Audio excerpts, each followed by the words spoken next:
This is Autoline Daily, the show dedicated to enthusiasts of the global automotive industry. China is starting to phase out subsidies for used car trade-ins, and that caused new car sales to drop. They didn't drop by much, less than 1%. But when the subsidies go away completely by the end of the year, we could see sales fall even more. 10 million Chinese consumers applied for the subsidies this year, which helps explain why new car sales are up more than 8% for the first 10 months of the year. But that means the subsidies pulled a lot of sales forward, and there's always a payback once the market comes off that sugar high. And when you pair that with the NEV purchase tax waiver getting cut in half, which we reported last week, all this means that China's car market will likely suffer a major hangover as the subsidies are phased out. But for now, automakers have been making up for most of that with exports, which shot up 28% last month to about 568,000 cars. For Tesla in China, October was a terrible month. Its sales dropped almost 10% to less than 61,500 units, despite adding a 6-seat version of the Y, as well as a $40,000 rear drive version with over 500 miles of CLTC range. Tesla is not keeping pace with the wave of new models coming from Chinese automakers. And that's not the only bad news for Tesla. Siddhant Aswathi, the head of the Cybertruck and Model 3 programs, revealed that he's leaving the company after 8 years. He led the Cybertruck program from its engineering phase to large-scale production, and last year he became the head of the Model 3 program. But this feels like a growing trend at Tesla. At least 10 high-level leaders and executives have left the company this year alone.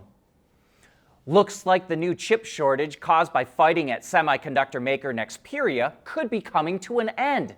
That fighting saw China respond by curbing exports of some Nexperia components, but now the country is granting exemptions on chips for civilian use. No word what civilian use means, but both German and Japanese companies announced deliveries of Nexperia chips have restarted. That's good news because several automakers had already warned that the chip shortage would start to impact their bottom lines. The European car market is stagnant, and it's got to do with affordability. According to Bloomberg, a new car now costs about 43 weeks of wages for the average German, up from 32 weeks in 1995. Used car prices are nearly 90% higher than a decade ago and cost about 20 weeks of wages compared to about 15 weeks in 1995. Europe is trying to tackle the affordability issue, though. Next month, the EU is expected to reveal plans to create a new small car category that won't require the same technology and safety equipment as larger cars. The goal is to create a market of affordable vehicles that cost between 15,000 and 20,000 euros.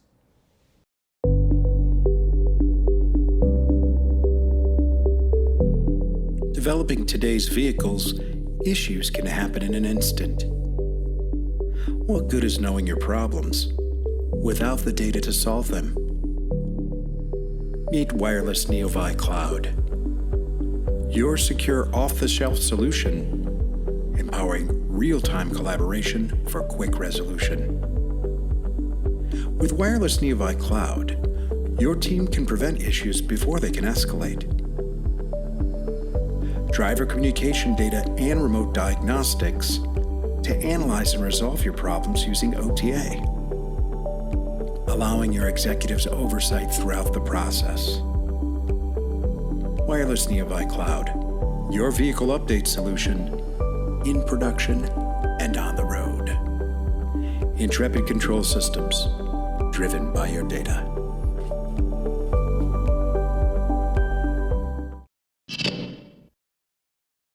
Toyota revealed the newest version of the most important pickup truck in its lineup. The new Hilux made its debut in Thailand, and the company announced that it will be offered with 3 different powertrains: diesel, pure electric, and fuel cell. As of right now, it's only offering details on the BEV version. It features a nearly 60 kilowatt-hour battery pack, which it claims delivers 300 or more kilometers of range.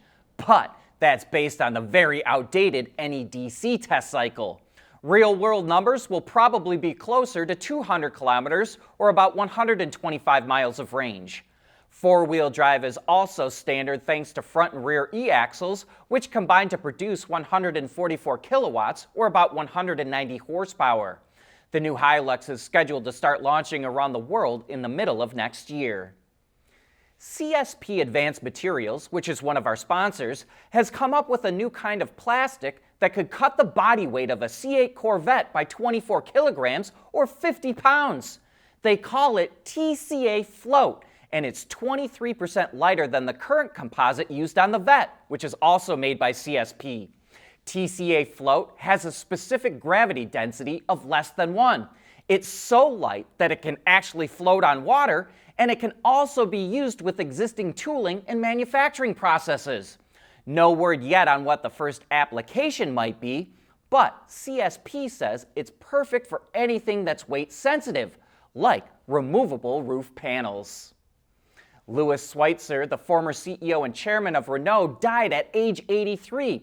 He really made a mark on the auto industry from 1995 until 2005. Schweitzer was the one who created the Renault-Nissan alliance. He was the one who got Renault to buy Dacia in Romania and Samsung Motors in South Korea. And he saw the launch of iconic Twingo and Megane models. And so, Autoline salutes Louis Schweitzer for his contribution to the auto industry. Okay, now let's go over the results of our latest poll. Last week we reported that Chevy is developing a new passenger car based on the same platform as the next-gen Cadillac CT5. We think there's a good chance it could be a new sedan, and so we asked you if you think it's a good idea for Chevy to revive its sedan lineup. And the majority, 62%, said yes, Chevy shouldn't have got rid of them in the first place. Another 11% said yes, but only for overseas markets. 16% said no, Chevy shouldn't bring back sedans, and the remainder said none of the above. And as usual, we got a lot of great feedback. James Short is in favor of Chevy bringing back sedans. I think that it is a good idea for Chevy to be in the game with something other than an SUV, crossover, or a pickup truck. I would be all for something like my Audi A5, four-door hatchback with electrified powertrain, and maybe even revive the Impala nameplate. Keith Dunlap would also like to see a new Chevy sedan. Quote, "I love the Cruze size and platform and own several of them. I was sad for it to go away. I ended up going with a Track since GM had already indicated that the Malibu was in its last generation. I would consider going back to a sedan if GM offered a new one that was not too big or expensive." But not everyone thinks Chevy should get back into the game. Randy Lamp says, "The boomer in me fondly recalls Impala, Chevelle, and Nova. But today's U.S. sedan volume market is dominated by Toyota and Honda. Going upscale brings competition not only with these firms' luxury brands, but GM's Cadillac division as well. European markets are already under pressure from Chinese firms. Not a lot of room on the table." And lastly, DeGelis had this to say, quote, "I have no particular emotion about GM developing yet another derivative sedan based on an attempt to fill a perceived marketing category. I wish they would put all their efforts into making great cars with great technology. Focus on better products, not filling marketing brackets. I have no hope in GM's long-term survival. Legacy Auto is doomed." Well, that would be a crazy series of events to see GM's demise, and I hope it doesn't come true. But thanks to everyone who participated, we really enjoy your feedback. And that wraps up today's show. Thanks for watching, and have a great day.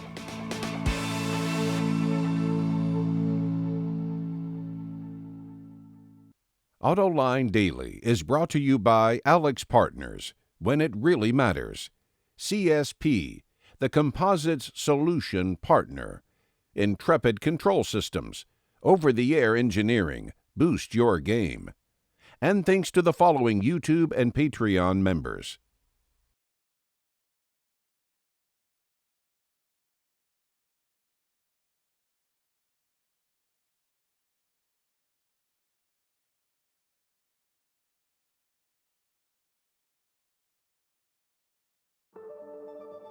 At CSP, we work with OEM engineers across the country on their journeys to lighter, safer, and more eco-friendly vehicles. Learn more at thecsp.com.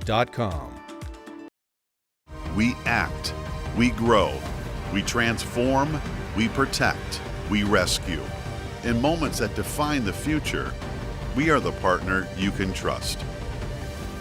Alex Partners, when it really matters.